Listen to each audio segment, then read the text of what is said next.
All right. I think we've talked about the rookie backs plenty here, but I'm kind of interested to see which of the day two backs is going to be able to pull away in their backfield first. And the main guys we're going to talk about, I mean, Quinshon Judkins, who knows what's going to happen there, still hasn't signed a contract as of the time we're recording this.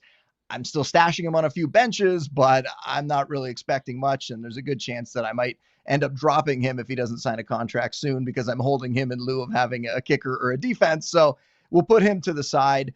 This is really going to come down to Travion Henderson and RJ Harvey because the update on Caleb Johnson, and this isn't surprising at all, but Caleb Johnson entering the year third on the depth chart, that doesn't really matter much to me. But the fact that the Steelers actually paid Jaylen Warren, they gave him a new contract, and Mike Tomlin just straight up came out and said, like, he's our lead back entering the season. Again, not a shock. I think we could have predicted this, but this kind of tells you that maybe Caleb Johnson's going to take a few weeks, or a month or so before he carves out that eventual role that I think he's going to have, which is the Najee Harris role, the early down role. And we see this become some sort of committee throughout the season. I don't think he's necessarily ever going to completely pull away from Jaylen Warren, but Travion Henderson and RJ Harvey, I think those guys are. So how fast is that transition going to happen in those backfields with Henderson having to beat out Ramondre Stevenson, which I think he's probably going to make pretty quick work of that one. I know some people are worried about Ramondre Stevenson remaining involved. I think he will still be involved. And yet I've cited backfields before, like that Lions backfield, Jahmyr Gibbs, when he was a rookie, and how he still produced top 12 fantasy stats on a per game basis, even though he only had 56% of the snaps in that backfield, even though he was sharing with another back. I think we could see something similar with Henderson, not to compare the Patriots offense to that Lions offense, which was much better, but talent wise, I think Henderson could be that kind of player and be that kind of producer for fantasy. And then RJ Harvey, I mean, it's going to be a little more difficult for him. And we saw last year, J.K. Dobbins can still get it done, right? J.K. Dobbins can produce. He showed that he can still be a fairly explosive player, break some of those big runs. I think it's going to be more of a tandem backfield initially there. And I've cited the fact that, J.K. Dobbins just can't stay healthy. We know that. We've seen it every year of his career. He gets banged up. And I worry that that's going to be the thing that eventually gives that job completely to Harvey. But both these backs, and I'm curious to hear what you have to say about them, but Henderson and Harvey, I think they're a lot more similar, at least their situations, than people give it credit for. And you were getting a big discount on Harvey in terms of where these two were going in drafts. Henderson showed he could pop in the season, had some big plays. I think that drove up his ADP. But I think both these guys are going to be really, really productive fantasy players this season. Yeah, I like the way you framed that, where at the beginning of draft season, these guys were kind of going in the same area. And because Travion Henderson had such obvious highlight plays in preseason, his ADP kind of rocketed up. But RJ Harvey generally stayed the same, especially because there were some reports out of Denver like, hey, J.K. Dobbins is the starter. I think J.K. Dobbins will get the first carry for the Broncos. I just don't think that means that he's the starter in the way that fantasy football players think it is. I think, Boone, total side tangent, this feels like the worst year I can remember of analysts or people on social media falling for coach speak when they're talking specifically about roles. It's like these guys are not saying oh, this guy is gonna he's gonna be our lead guys. That means he's gonna get 70% of the work or something. It's like they're not thinking about it in the same terms that you are. There's a lot of great accounts and there's a lot of people doing great work when it comes to parsing out coach speak. I always shout out Coach Speak Index does a great job of this, but so that's not who I'm referring to. I'm referring to other people. So that's just my tangent on that. And I think this Broncos backfield was one of those examples where yes, people say J.K. Dobbins is the starter. I think he will literally start the game and get the first carry. That doesn't mean that RJ Harvey is going to be his backup. That's just not how offenses work. I actually would frame the question to you this way, Boone. Which of these two backfields do you think is more likely to yield two usable running backs? Again, maybe one, it's not a clear RB1 and then a guy on the fringes. It's no, two kind of flex worthy running backs. Which of the two offenses do you think that's more likely? Yeah, I think it's definitely the Broncos in that case, right? You just have a better team in general. You have a better offensive line, a much, much better offensive line when we're comparing these two, and a coach that openly says, I want to use multiple backs. and a coach who's had a lot of success using multiple backs in the past, going back to his Saints days. And the offense has been primed and ready for a running back or two running backs to take over there. They just haven't had the guys to do it.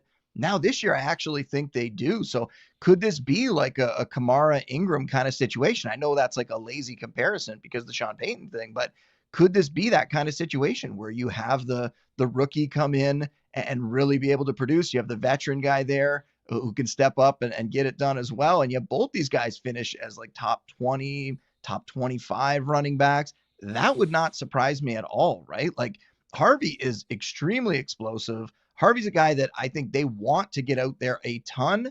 It's just he has to prove some things to them in pass pro. He needs to prove that they can trust him and that he's not going to get Bo Nix killed out there. There's things that he needs to prove, like many rookies do. And, this isn't a guy that went in the first round or something like that, right? He went a little bit later. So he needs to show them that he can, earn that role. And I think he's going to do it in this offense that is going to be extremely productive this year. Now, another thing to throw in there, and I know you always laugh when I talk schedule, but the Patriots have a fairly easy schedule this season. Just that I brought it up a lot this summer when we're talking about, especially with running backs. I think I bring it up quite a bit. I do think that it has a big impact there. You look at the Patriots, the 8th easiest running back schedule. The Broncos, complete opposite end of things. They're 31st, the second hardest schedule. But I also preach, look at the early season schedule for teams, right? Because it gets a lot harder to predict things when you're talking about schedule later in the season. Injuries are going to strike. Players are going to break out. It is very difficult to try to figure things out later in the year. But early in the season, Henderson gets plus matchups against the Raiders, the Dolphins, and the Panthers in 3 of the first 4 weeks. Harvey gets 3 equally friendly opponents. He gets the Titans, the Colts, and the Bengals in the opening month, right? So they each have one difficult matchup mixed in there. But those are games that I think they can really shine in. And I think it's going to be a strong start for both these guys. I think Henderson is the more likely one if we're just straight up saying who's going to distance himself first. But I think they're both going to be very, very productive for fantasy. And I think they're going to, by the end of the season, close the gap a little bit on Ashton Genty and Amari Hampton, who are going much, much further ahead of them in ADP. I think by the end of the year, we're going to look at these two backs and say, wow, they weren't that far off of those guys fantasy-wise. I like it. And for this week 1 matchup for the Broncos, like you mentioned, Tennessee Titans, not only is it a good, maybe on paper defensive matchup, it's also they're big favorites. They're at home. I think, look, I'm excited about relatively excited about the Titans offense. I like Calvin Ridley this year. I like Tony Pollard this year a ton. It's Cam Ward's first start. It's on the road. It's a rough matchup for Calvin Ridley because he's the only game in town, and the Broncos have the best shutdown man-to-man corner in the league in Patrick Surtain. I think the Broncos are going to be nursing a pretty significant lead in this game, which means a lot of running back opportunities. So I actually think like both of these guys, Dobbins and Harvey, we might get a good look at both of them and be able to test this theory out about who's the one, how close is the 2 to the 1, the whole deal. But I like your call about TreVeyon Henderson. Like he's gonna put some distance, and just one of those guys I can't wait to watch in week 1 too, against another pretty bad defense there in the Las Vegas Raiders in week 1. But let's stick with rookie running backs and go to your third question here. I mean, this is the one everyone wants to figure out, right? Which Commanders running back is going to score the most fantasy points in week 1 here? Is it going to be Austin Ekeler? Is it going to be, what are we going with here? Bill Croskey-Merritt? I mean, I call him JCM. It's Bill. We're just going to call him Bill. Just one I word, guess this Bill. is Bill, bro. Like, I don't know. I don't love it. I think Ja'Cory Croskey-Merritt's a great name, but he likes Bill. It is a very cool name. I will probably continue to throw the acronym around. I'll throw Bill around. We'll have them all in there. We'll get people real confused about it. You also have Chris Rodriguez Jr. out there. You have Jeremy McNichols, the veteran in the group here, the guy who's like the depth piece and it was so funny. Like when they put out, and I know normally like when teams put out like those unofficial depth charts, we laugh and we say, okay, it was like some intern that put it out. Who cares? And I used to work for a CFL team and I saw that happen where, it was people in the media department just putting that stuff out. And it wasn't anything other than people just making like an educated guess because they were around the team. But did you see the one that the Commanders put out? They didn't even put anyone. Like if you go to their site right now, there isn't even an RB1 on the depth chart. It's Austin Ekeler RB2. It's actually Jeremy McNichols RB3. It's Rodriguez RB4.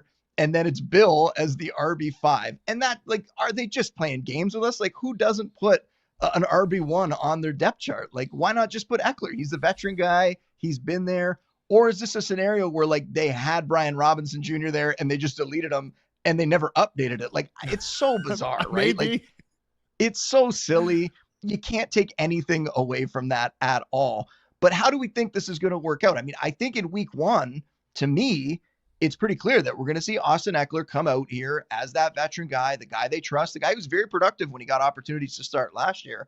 We'll see him come out and take the lead in the backfield, the majority of like the passing down work, some of the early down work, and then we'll mix in Bill. You know, he'll be like that explosive option that they have, kind of that change of pace guy.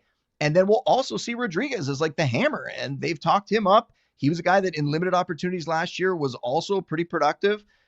He's a guy that I think could come in and be that short yardage guy, potentially the goal line option, which could make this all like very, very frustrating. And I leave out McNichols because I will be stunned if Jeremy McNichols gets a ton of touches in this backfield, barring like some sort of injury happening. But I think I look at it this week and I say Austin Ekeler is the one that I would play if I was going to play any of them, even though I was drafting Bill, the highest of this group. I think Ekeler is going to be that veteran presence in week one. He'll come out. I have him just listed as an RB3 right now in my rankings because I think they're all going to be involved, right? So he's an RB3 flex. I have JCM is more of like a risky RB3 flex. And then Rodriguez is like that touchdown or bust RB4 flex type, a guy that you really don't want to have to start. But if you're in a real pinch, maybe you could throw him out there and hope he falls into the end zone. To me, that's how I think this is going to work out. And then as we go through the season, we'll see if, you know, Bill or potentially Rodriguez can kind of carve out a bigger role. I think that was a really good breakdown and pretty much like the exact same way I feel about it. I will say that I ended up having Ekeler the highest in my draft rankings just because he's going to be the passing down guy. He is somebody that has been it's funny, like we're talking about, oh, well, maybe Chris Rodriguez is the guy around the goal line. I mean, Austin Ekeler has a pretty storied history as a goal line back. You know, I mean, he's maybe not the same explosive player he once was, but a guy that does have a nose for the end zone based on his track record with the Chargers in Los Angeles there. So, yeah, I saw Cliff Kingsbury's comments about the backfield today.